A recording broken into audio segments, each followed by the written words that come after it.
Pine Pollen versus Tongkat Ali. Fight! Hey, it's Logan Christopher from Lost Empire Herbs, and today I'm talking about two of our very most popular herbs, Pine Pollen versus Tongkat Ali. These are some of our most popular herbs and we're well known for really helping support the hormones in the human body. These are two of the best herbs out there for that function, in my opinion. They work a bit differently though. Pine Pollen. And pine pollen comes in different formats. We have the megadose powder version here, the tincture, the capsules. Tongkat Ali, we have capsules and the powdered extract here.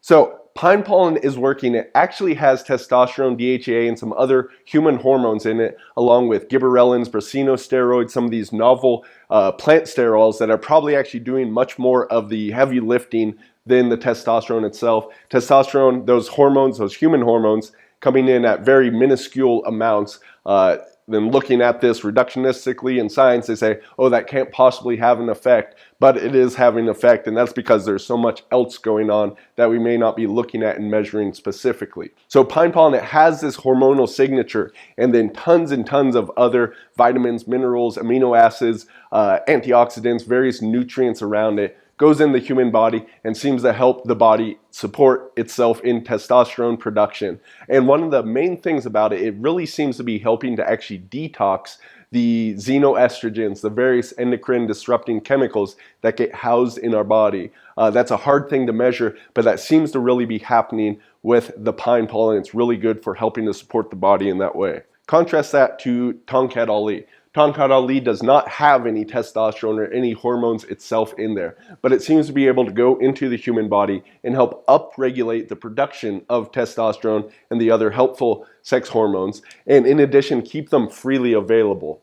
So there's difference between total and free testosterone. One of the big factors there is the sex hormone binding globulin. Tongkat Ali may have some help in getting rid of or getting the sex hormone binding globulin out of there, so it keeps that testosterone freely available, so it's more able to exert its anabolic action in the body. It may also be helping with limiting aromatization, which is the transfer of testosterone into estrogen, which is not necessarily a bad thing, but too much of it certainly is, especially for guys, but even for women as well.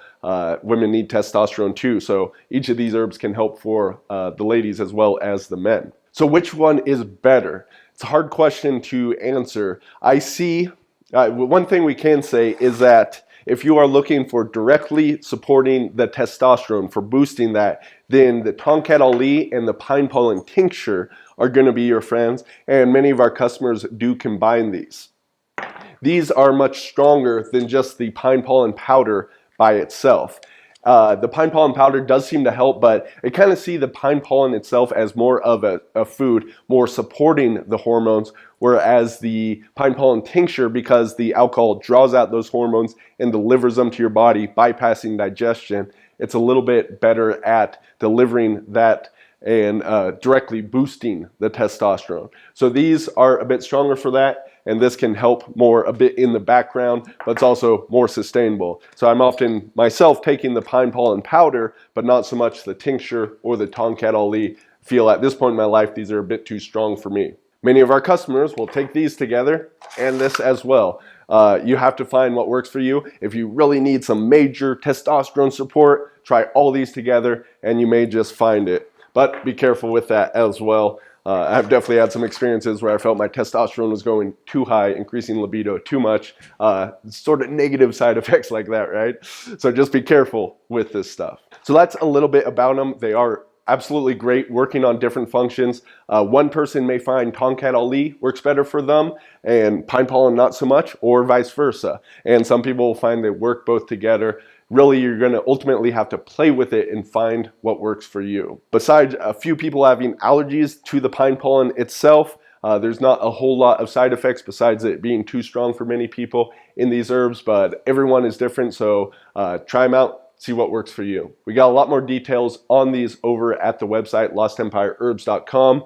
One thing about these is the pine pollen is going to be a bit cheaper of a supplement, especially in the lower dose format than the Tongkat Ali, but approximately somewhere around the same price too, so around $40 for these, and from Our smaller bag, 20 bucks up to $80 for the mega dose here, and the capsules and tinctures being in the $30 range besides that. So check out these different products. A lot more details at lostempireherbs.com.